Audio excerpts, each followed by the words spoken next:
There we go. As always, welcome to Jackal's Wrestling Entertainment Pod. Caleb, Jeremiah. We have a big week of action, and we also have WrestlePalooza coming up next weekend, right? Yes. So after we get done with everything, we will drop our predictions for our matches so far for WrestlePalooza. But let's jump right into Raw. We start off with Usos delivering a promo that will be interrupted by Braun Breaker and Bronson Reed. Exactly. I mean, it's reuniting of the Usos, both on Raw now, since it looks like, I guess Jimmy's on Raw. Looks like he's made the switch. And very interesting, setting up for a huge match between Usos and the Vision, and also you have to think, LA Knight, trying, still making his claims, still mad at both of the Vision as well, but it's just really odd. I guess we're talking about that too, but this whole Jay LA Knight dynamic that Jimmy was trying to kind of moderate between a little bit, but still no Wiseman. So how long do you think before Wiseman's back? I think we may see an appearance for him at WrestlePalooza. I could see him interfering or somehow being out there like when you least expect it to try and screw Punk over and help Seth Rollins. Most definitely. I could see that as well. This is going to be a question. I'll get to the question later on, probably after AAA, or is it Worlds Collide? Yes. After AAA Worlds Collide, we'll get to this question, but it will be a question about El Grande Americano. But speaking of that man, he went in a one-on-one match with AJ Styles, pretty good back-and-forth match where AJ Styles would have his hand raised at the end. Yeah, no, it was. It was a really good match. Shout out to both men. I guess, they're saying doing AJ Styles to the crowd, cuts a promo, just kind of seems like, off script, kind of like breaking the fourth wall type thing. And do you think this is a storyline, or do you think he's just really just his son and everyone saying stuff online like, why is Styles doing this? Styles might leave. What do you really think about Styles' situation? I think it's a storyline. I think even maybe possible after his contract expires in February. They do have a working relationship with TNA Impact. Let's not forget AJ Styles built his name in TNA Impact. Maybe it's a story where AJ is going to jump to Impact, and maybe it will start like an invasion for the main roster from Impact and have maybe a WB versus Impact story. That'd be great. That would be really awesome. Next up, we had Raquel Rodriguez versus Lyra Valkyria. Underweighted match again on Raw, but I think this delivered. Yeah, most definitely. I agree with you 100% there. But we've been seeing it like we talked about, back before they when Naomi forced, relinquished title, when we were talking about the title picture. Raquel has just been like, I say low key because, like you said, it's kind of underweighted, and she's not really getting recognition that she deserves. But she's been on fire as of like great matches, tag team or singles. She has. She's kind of used. We saw comments where Kevin Nash said she needs to fight more like a giant. She said, "You're right, I do." And really, from that moment on, she's took off as fighting like a giant and really being this like unstoppable force in the women's division. I say kind of comparison to like a female Kevin Nash, kind of a style she's taken. Yeah. Because he was a giant, but especially, Diesel, he could go with Shawn Michaels, Bret Hart, Razor, anyone you come in there with. She would have really good matches. Yeah, that's a good point. Up next, we had this segment was a blast in my opinion. Up next, we had AJ Lee come out. Becky Lynch would interrupt AJ. Seth Rollins would eventually come out to try to help his wife Becky Lynch. CM Punk would come out, but a lot of this was just, oddly enough, a switch up, a back and forth between AJ and Seth instead of Punk Becky that we've seen, and we would see AJ really get under the skin of Seth freaking Rollins. Yeah, exactly. You're right. This was the last, before you got your first time you've heard from AJ in the WWE wing in over a decade, which was really cool. And like you said, Becky came out. They did a little bit but once Seth came out, like you said, it really was the other way around from what we had seen the week before. He tried to get that championship for his wife. It did not work out all how he had planned. Punk almost had him too before. He did. But like you said, she got under his skin so much he accepted the match that they didn't want because he was so mad at what the trap he almost fell into. So weird that me personally, I think I may be more excited for that match at WrestlePalooza than any of them. I'm with you. It's really hard. I mean, like, this storyline's been so awesome, and now you add Becky to it, who's been on fire, and then you get more torn of AJ Lee, which, seriously, who would have said this at any point before Clash in Paris that anyone fought Visceral's direction? No one, no Dort Sheets, no anyone Exactly. said anything until the conclusion of Clash in Paris, and everything started bleeding into that. So I'm with you. I cannot wait for this matchup. It's going to be fun indeed. Up next, we had another. I've been saying this for a few weeks, and I believe you agree too. Raw's been having these like underweighted show stealers. We had another really good match between Rusev and Penta. Like, I'm not sure if this is the first time they've ever hooked up, but they were like on with each other. Like the timing seemed right. Everything just seemed like it went right in this match. Really good back and forth match between these two men. Yeah, and you're 100% correct. And I mean, we were just talking about Rusev's win over Sheamus, at Clash in Paris, and what's next for Rusev. But the funny thing is like Rusev's kind of before Monday night, over that weekend, he's on NXT events, going up against I think, in tag team matches and stuff like that. Like, so Rusev's just kind of all over the place. It just really just showed like, wow, Rusev can still go. Rusev's really good.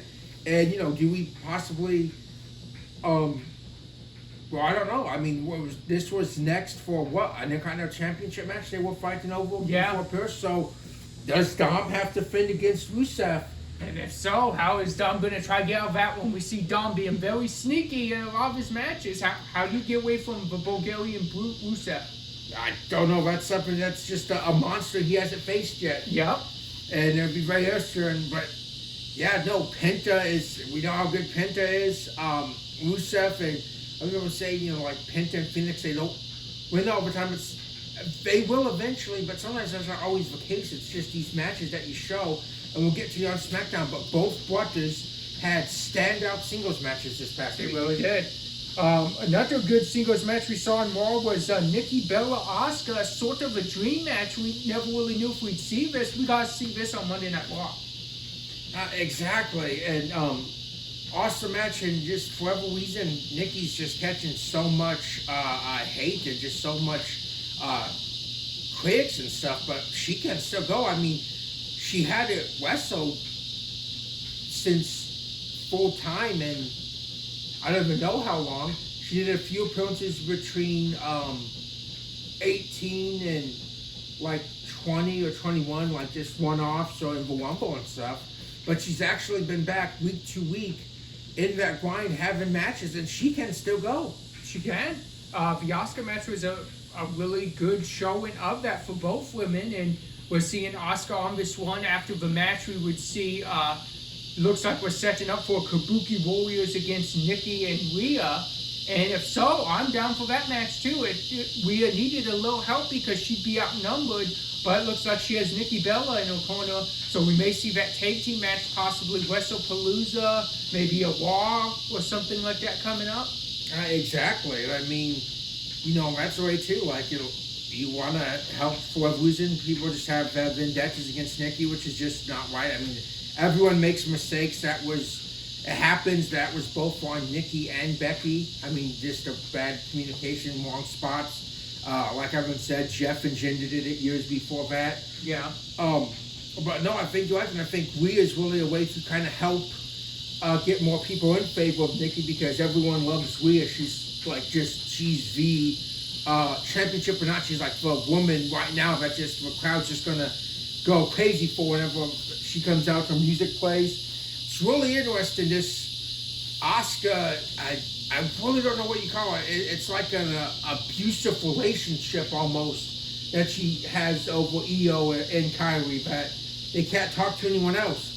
Yeah, it's very weird, and it's going to be it's going to be cool to see how this plays out because they've been doing it for a while. So I want to see how this plays out, and do we get that big Io Asuka match, which we've never really seen. We've seen them force, but we haven't seen a rivalry between those two women, and I think that could still any show, to be honest, if we get some one-on-one matches between Asuka and Io Sky. Exactly, and sorry to go off of topic, but I wanted to run this by you. I'm thinking, like, I have a feeling at WrestlePalooza match that Asuka's going to play the dominant factor. Either she's going to screw Io, or she's going to cheat for Io, possibly and Io not know it. Ooh, and she wins, and I think either way after WrestlePalooza, it's setting up for that match you just talked to. That's just my opinion. If Io don't know that she, cost Stephanie somehow, because I don't see Io or Stephanie going hell. Yeah. No, I could see it. It'll be interesting to see if you're right on that, and we'll get to that possibly as a WrestlePalooza prediction. But we had our main event of Monday Night Raw, which would see LA Knight against Bronson Reed. After the match, you would see Jimmy come out to save LA Knight when the numbers were too much. That didn't work, so Jay came out and made the save, but then Jay leveled LA Knight after he made the save. So first off, the match, have you talk about, but then I need to know what you think about this, like Jay Uso's antics. What's going on here? Awesome match. We've seen, like we know, LA Knight's so good. In a lot of ways, still so underrated.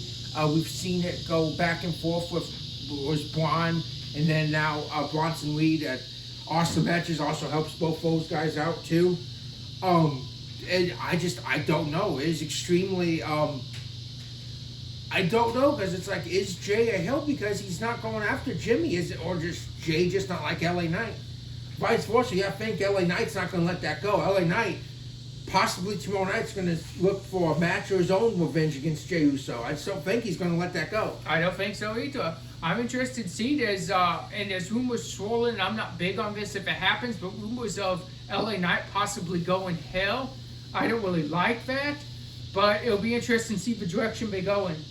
I'm with you. I don't think an LA Knight heel turn's really what we need. I personally go with face that you have it, and possibly a Rumble victory myself. That's my own trajectory I'd like for LA Knight.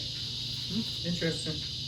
I think there's a lot of people that would be very happy seeing LA Knight Royal Rumble victory.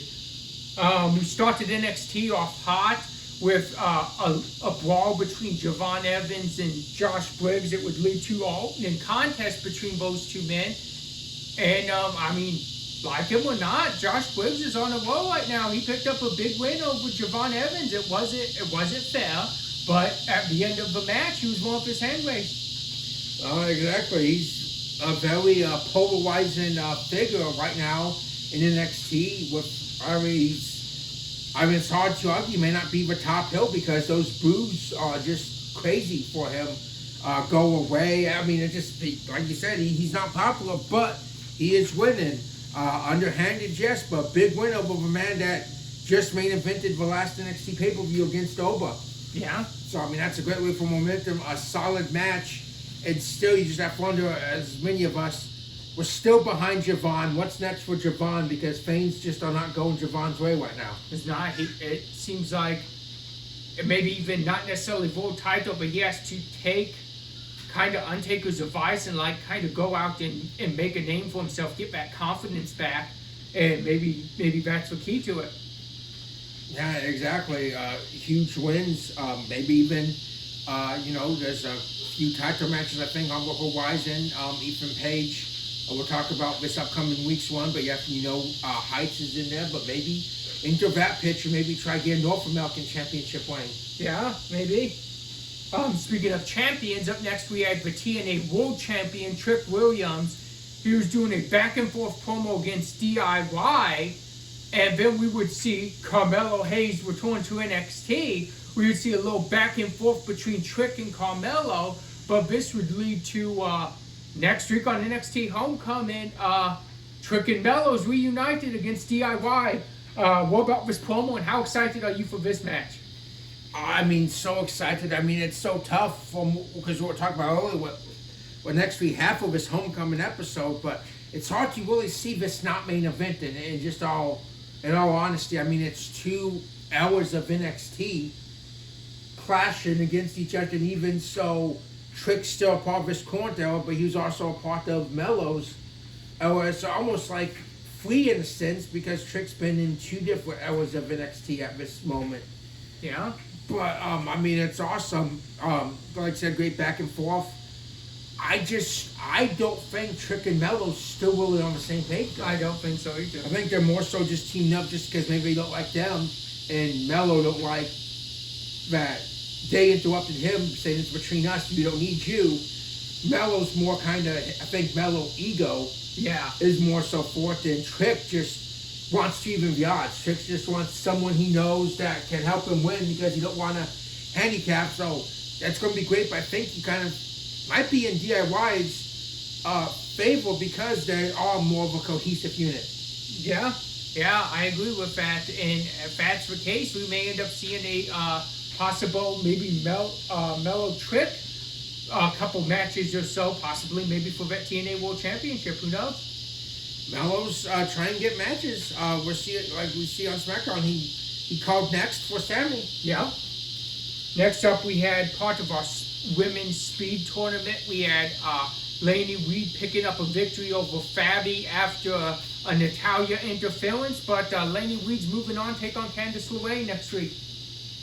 Yeah, huge win for Lainey Reed. I mean, we've always seen her have a championship match against Jacy Jayne. She came up short, had a good showing there, but now she's 1 win away from winning another championship match on a pay-per-view. Yeah, be interesting to see if that's in her future. And I don't know. I think we're finally a little bit off topic, but I think we're finally starting to see a little dissension between Zarya and Sol Ruka. We saw the we'll talk about it later on in the night, but we're in some of the backstage stuff we're seeing. We're finally starting to see some different looks on Zarya's face, where it looks like her patients are running out with the double champion Sol Ruka. Well, I just think it's that, and it's probably a controversial take, but I don't blame Zarya if something does happen because Sol Ruka seems to just be more about herself and helping her buddy out. I mean, they go back and forth with Fate or Influence weeks back now, and she's talking about herself instead of saying, hey, why don't you give a championship match to her since she has my back? I just don't think Sol Ruka's returned with favor in any way whatsoever for someone that's had her back helping her keep her championship. So if it does happen, I, for one, am right now pro Zarya, and I don't blame her. Okay, I like that take. Very interesting. Up next, we had Dog State retain their tag titles against Hank and Tank. They did say his name. We did see Joe Hendry appear, but he ended up helping Dog State by being a distraction for Dog State take advantage. Unintentionally. So yeah, unintentionally. Joe Hendry did not turn on this one. Just want to make that clear. But awesome match. Dog State's just, we've talked about how they can go. We've seen it. This has been a very interesting situation, occasion. They helped him, and then a member of Dog State said his name. He did appear, but maybe that's what happens. If you say his name, it helps you in some way. Maybe that's like the fine print or something somehow. And again, unintentionally, but Dog State is very smart, and they capitalized on the situation. Ref wasn't looking. They took advantage. And Dog State's on the wall, to be honest. I don't know who's going to stop them and take those tag titles from them. It'll be interesting to see who's next. We're assuming that may be the last shot Hank and Tank get for a while, so it'll be interesting to see who is up next. Next up, we saw Tavion Heights against Ethan Page. I think this storyline in general has been a show stealer, and this was a flag match. We saw Tavion Heights win, but after the match, things got really exciting because we saw the return of Tyler Breeze. Yeah, exactly. I'm with you, and I think this, like we were talking about watching, I think this is really helping Tavion Heights really reach his own success, his own little niche, so to speak, because now, and there's nothing wrong with that, he was a gold medalist, he was an Olympian, and he's patriotic, he's for his country, and here in the U.S., how can you not get behind a guy for his country? Same to, Ethan Page. For our Canadian fans as well, That's your countryman out there, and it's pride in that flag match. But just it's really helping him wise and separate from what he was a tag team guy. Yes. And Ethan Page is so good. And then, like you said, speaking of Canada and the countrymen, Ethan Page has one of his own fellow countrymen and an NXT legend. The main roster, he really did give a push he really deserved or should have got. But, I mean, just you go back and you watch those early years of a takeovers, Tyler Breeze can't go. Tyler Breeze would take on any of the debuting ones. He took on Jushin Thunder Liger for a one-off. We saw him in that fatal four-way match that I still look back on as one of the best NXT matches ever. That had him, Tyson Kidd, who's the other two? Neville and Zayn. Yeah, I still look back on that match as a classic and one of the best NXT matches of all time. 100%. So Tyler Breeze most definitely can go. Was most definitely an NXT legend, and I can't wait to see that North American Championship match next week. And I hope it's not one-off. I hope Tyler Breeze is back in NXT going forward. Me too. Next up, we have new number one contenders for Alexa and Charlotte Flair as they will take on the Collins, Izzy Dane, and Tatum Paxley. They defeated Fatal Influence and Soruka and Zarya. So first I'll ask you about the match, and we'll go into everything that happened after the match. What did you make of this big three-way elimination women's tag match? Awesome way. Awesome match-wise main event. Just great back and forth action. A miss, which like I guess we were talking about, but miss Q most definitely cost Zoe and Fatal Influence tried, but McCollins just outsmarted them a little bit. They did. And again, it goes to this star-studded can't miss homecoming episode of NXT because Charlotte and Alexa are also legends to the NXT brand as well, which will be on there next week. And then after the match, we would see JC Jane yell at Jasmine and Fallon and saying that Fallon her, they're making her look bad. She's the only one that can do anything in Fatal Influence. But then we would see the NXT returns of Stephanie Valcour, Tiffany Stratton, and Rhea Ripley. What a way to close NXT. Exactly. And again, it goes awesome. All former NXT Women's Champions. For JC saying she's the best to ever do it. They most definitely disagree. He said, well, way close it. And again, you have this star Fatal Influence taking on three of NXT's best in women's division. So like we said, this homecoming episode is can't miss. That 6-woman tag match of DIY against Carmelo and Trick, Tyler Breeze against Ethan Page, McCollum against Charlotte and Alexa. It's just huge. And all of them legends of that brand. Yeah, this NXT Homecoming is not missed, guys. Don't forget to tune in on the CW at 8 o'clock. SmackDown kicked off. I mean, I don't think anyone expected the first thing you'd see on SmackDown to be the Beast, Brock Lesnar. But we saw Brock Lesnar come out. We saw him get interrupted by R-Truth or Juan Cena, whatever you want to call him. And we saw an F5 to Juan Cena. Yeah, we saw Brock play. And you just have to wonder, like, it's very polarized and allegations and stuff like this against Brock. So do you think that Truth was always the plan, or do you think it was see how this crowd goes and Truth's kind of send Truth out there to kind of mellow things out? I think that could have been, but I also think at sending Truth out there, like if you're already booing Brock Lesnar anyway, why not just go all the way? If he beats the daylights out of Truth, which we saw him do, like he's just getting booed even more. It's like if you're going to boo him, why not just go all the way with it? Exactly. If John Cena's not there, you send a message by, his brother. Yeah. His younger brother. His younger brother, Juan Cena. And then Juan Cena would take a picture with their dad afterwards and say, we miss you, older brother Cena. So very, very interesting story here.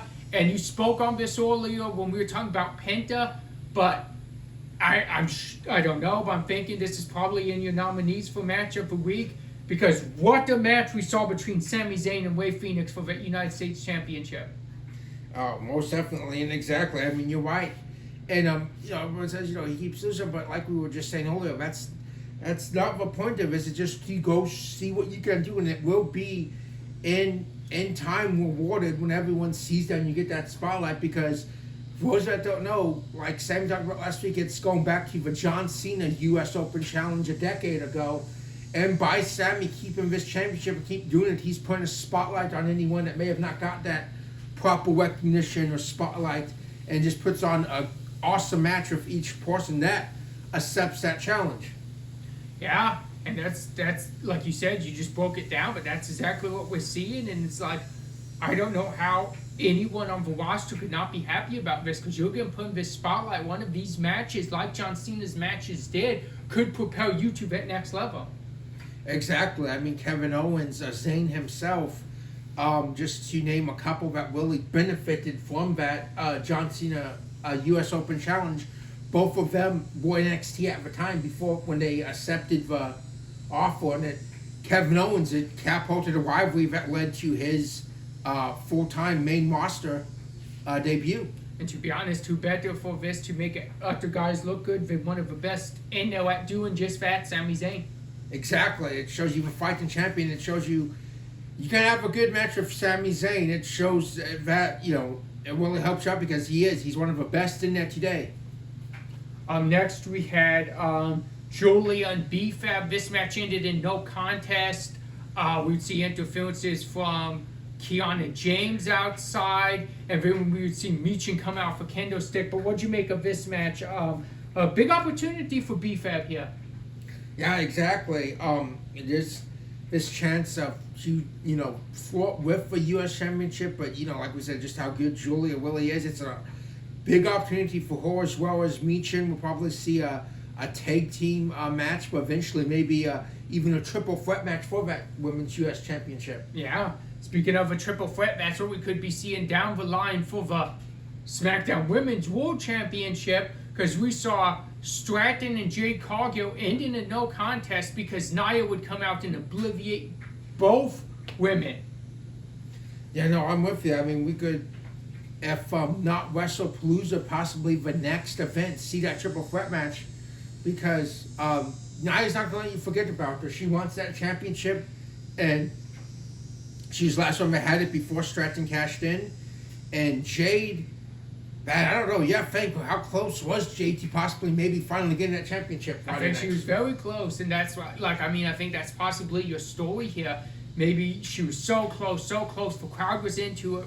We almost saw it, and then Nia ruins it. Maybe if that triple threat happens, maybe she finally gets it. Maybe she pins Nia.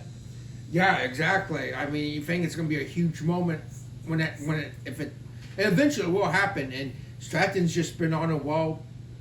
You can never count out Nia. She can just as easily pin someone and win that as well. Yeah. Up next, we saw a main event. We saw Drew McIntyre, Randy Orton. These two had a war. And after the match, Drew would try to send a message to Cody by doing the same thing he did to Cody to his mentor, Randy Orton. We would see the return of Cody Rhodes. Exactly. Like you said, first off, great match. Randy may have won had he not tried the punt, but still, I don't know why the refs stop it, because in a match, it's not an illegal move. Refs try and stop it, and ends up costing Randy, because once Randy's, arguing with the ref, he turned around to a Claymore that he did not kick out of. And that's a good point. Like you said, Drew looked to do more of a return to Cody after over a month, and sets up yet another huge match for WrestlePalooza. Yeah. WrestlePalooza is going to be a big show. Like you said, Cody Drew, World Heavyweight Championship match. I mean, so many matches look forward to. Like I said, we'll get to results in a little bit. But right now, we had WWE Worlds collide with AAA. And we kicked that show off red hot. We had La Parka, Octagon Jr., Laredo Kid, and Mascara defeat the LWO, Lince Dorado, and Mini Albismo Negro. I'm trying to say those names correctly. But yes, really good 8-man tag to kick off this show. What'd you make of this match? Oh, great. Fun match. Full of just athletic action, great spots. You even had the minis incorporated into this match, which was really cool too. You show them a spot, give them a spotlight. But no, this was just straight, just nonstop action from bell to bell in this match, and picked up those guys. Really just get a chance to show a lot of American fans that are familiar with them that, wow, these guys can go, they're really good, and that's just awesome. And just this fill to the AAA, just event in general has been really cool. And I love that commentary team of Corey Graves, JBL, and Conan. Yeah, me too. Shout out to them.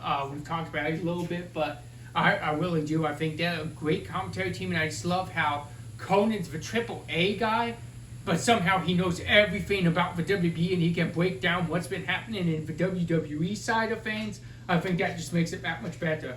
Yeah, exactly, because then Conan's also a great fan to a lot of us unfamiliar with AAA, because he'll tell you the history, he'll break it down, and then he'll even compel him to people that you know, or, and say, yeah, well, this guy trained this guy, he's just such a encyclopedia of just wrestling in general. He is. Up next, we had Natalya defeat Fabi Apache, and this was a good match. I think Natalya used a little underhanded way to pick up the victory, a little bit dirty, but hey, Natalya's the victor nonetheless.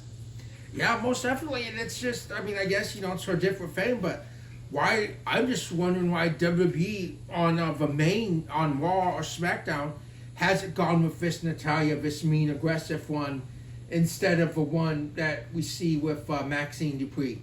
Very interesting. I think you're right. I think there could be, and maybe they're waiting, maybe they've seen how it goes. She's the number one contender for the AAA Women's Championship now after winning her match. So maybe they're seeing how it goes. Maybe she may win that AAA Women's Championship. Exactly. And we know she can still go. She's been in WWE 17 years. 17, 18 years, going strong. And a lot of people, like it says, low-key legend, but for those that know, she's most definitely a legend. Next, we had our AAA Tag Team Championship match where we would see Psycho Clown and Pagana defeat not Kofi and Woods, but Kofi and Grayson Waller. And then after the match, I have to ask you, why do you think the Wyatt Six came out and delivered, not just an after-match attack, this was a straight-up mugging, assault on Pagano and Psycho Clown?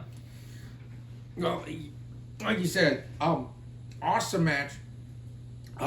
Waller stepped in big. I really have enjoyed this for Waller. I think it's a good point for his character. It's really worked, fitted in with the New Day. They all walk off of each other well, and it works in an instance like this. And yes, we wish Xavier speedy recovery. He legit did have surgery. It's not storyline. It's not wanting to do the match. We wish him a speedy recovery, but he was still there, still managing his guys. And like I said, it's good to have that. Like we said, Waller stepped in. Really awesome match. Unfortunately for Waller, he took the pin. Yeah. But for Wyatt's, like you said, it was just not the post-match attack. It was a beatdown. There was tables, there was chairs. But I think it's what happened after all that. Eric Rowan grabbed those AAA tag titles. And I don't know if he gave them back or if he still I honestly don't know. I'm not sure. I know that's a scary thing because how do you get those back? Sure, maybe the match, but you're outnumbered. Like, if these guys are some scary guys and you're outnumbered by the numbers game, it's going to be a uphill climb for Psycho Clown and Pagano. Yeah, and like you said, the Wyatts brought weapons into it, did a very hardcore thing. We saw on the last show them beat Angel and Borto in a hardcore match. So that most definitely looks like what we'll possibly see if they defend against the Wyatts. Ooh, that'd be interesting. But like you said, they need some help. They need a couple more buddies, and they need to get the woman on their side to help combat Nikki. Yep. Next up, we saw a very entertaining match. Mr. Iguana and Lola Vice picked up a huge victory over Finn Balor and Roxanne Perez. Yeah, exactly. Like I said, very entertaining, very fun, but you can't get lost in the fact that that's a huge victory. Lola did something that she could not do in NXT. And Mr. Iguana, by association, tag team also huge win over Finn Balor. Yep, and he really, towards the end of that match, bested Finn Balor, which is huge for Mr. Iguana. Next up, we had a fatal four-way for the AAA Latin American Championship, and we would say El Hido de Dr. Wagner Jr. defeat Dragon Lee, Ethan Page, and JD McDonough. This match was a showstealer.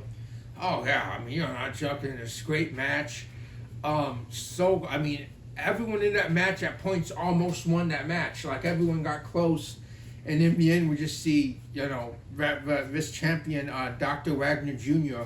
He's really good. He's an awesome competitor. But again, we get to now see those that were not familiar with him. We saw him win it on the last event, and now this huge defense against people we're all very, familiar with that watch WWE Weekly. And Ethan Page, though, I don't think he's done yet. We saw him outside just staring and looking at him afterwards. He was so close. He almost had it. If he didn't get brushed by JD McDonough when he hit the finish on him, maybe he could have broke that pin. Yeah, exactly. So you have to wonder, is there possibly a singles match ahead between these two?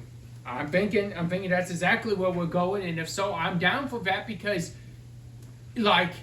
it's a lot easier to see Ethan Page use any tactic to win when it's one-on-one and it's just him than when there's two other guys in the match besides the champion that can, kind of take away the cheating ability of Ethan Page. He's going to be really hard beat if it's one-on-one. He'll do whatever it takes win. We've seen this on NXT. Exactly. That means Dr. Wagner Jr. better watch out for anything. Yeah.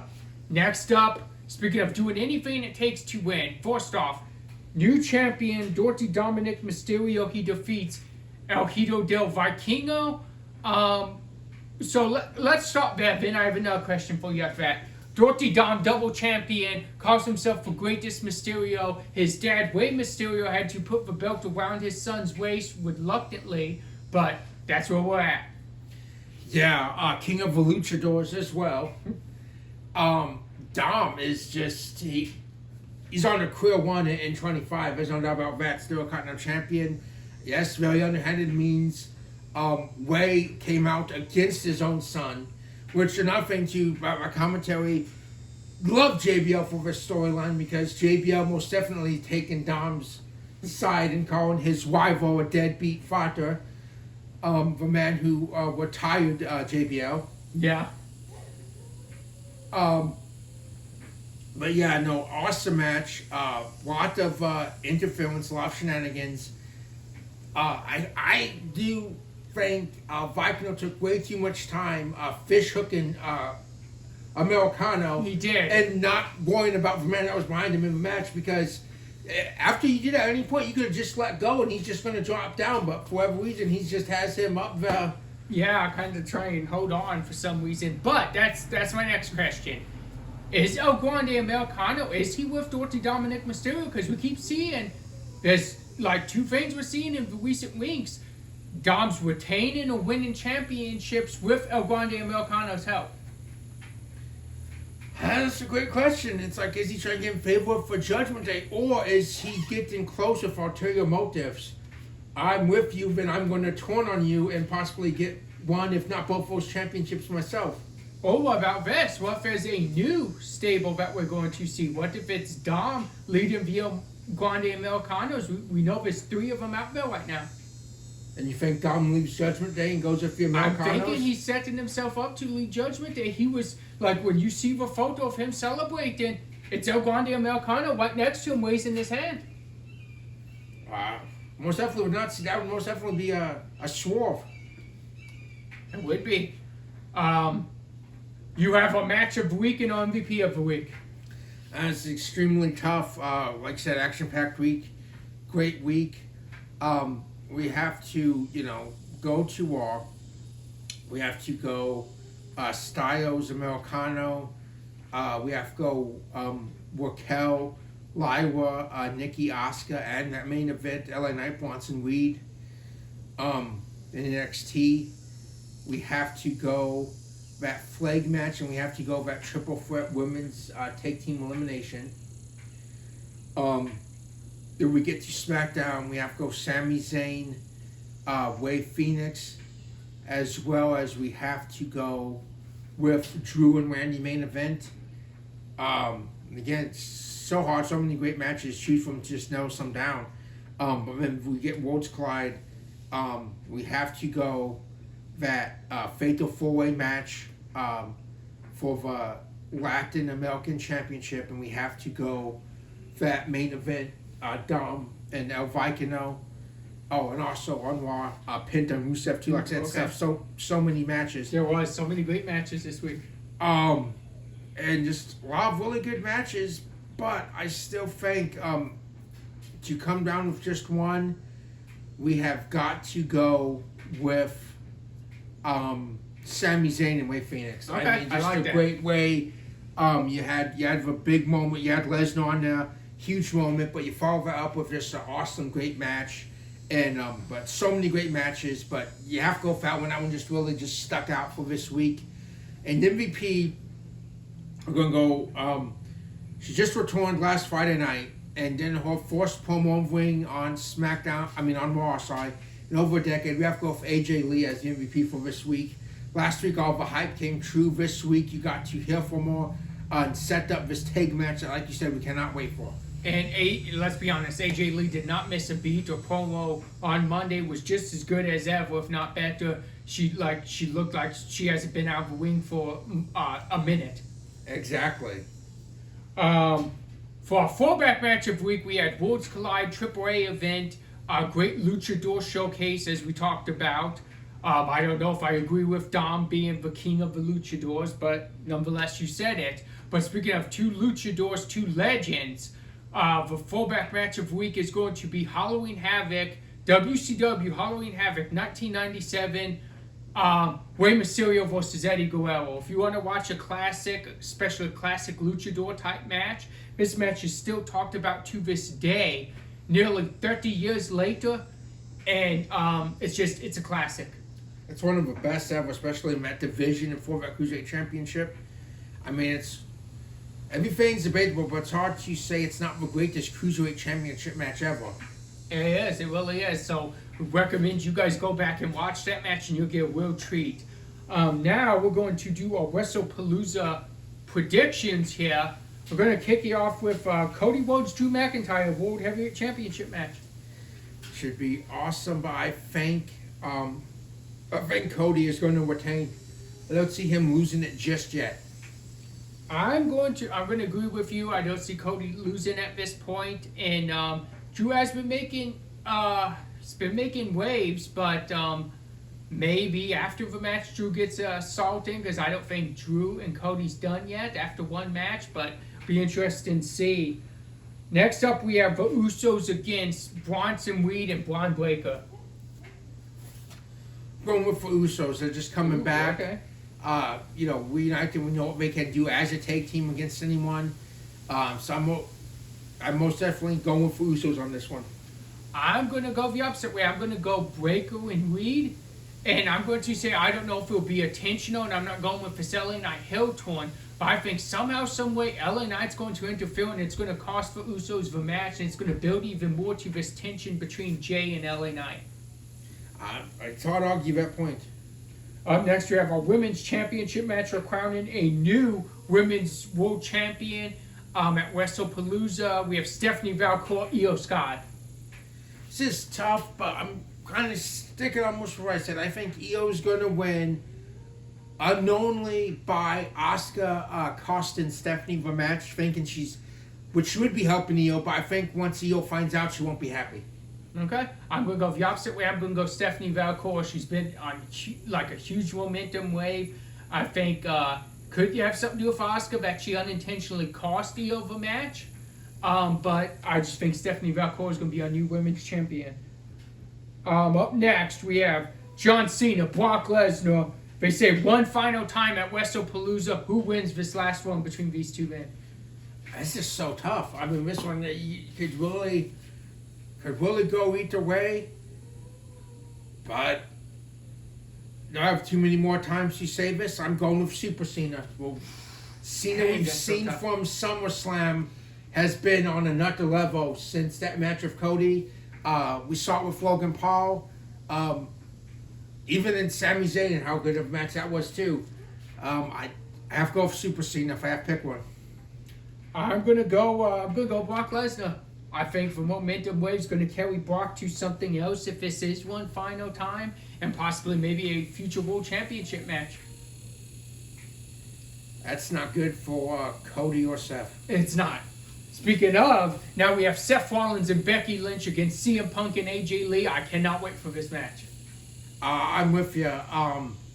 This is an awesome match, but I have to go with Punk and AJ. Punk has not got that proper shot, that redemption just yet over Rollins, and I don't see AJ losing a first match back. I'm going to go Punk and AJ too on this one. I think you're right. I think AJ's going to pick up a big win on her way back, and I think this is only going to build more to possibly the single rivals of AJ and Becky and Punk and Rollins again, and go from there. Oh, most definitely. You know, if she pins her, AJ's coming for the Intercontinental Championship. She never had that. Yep.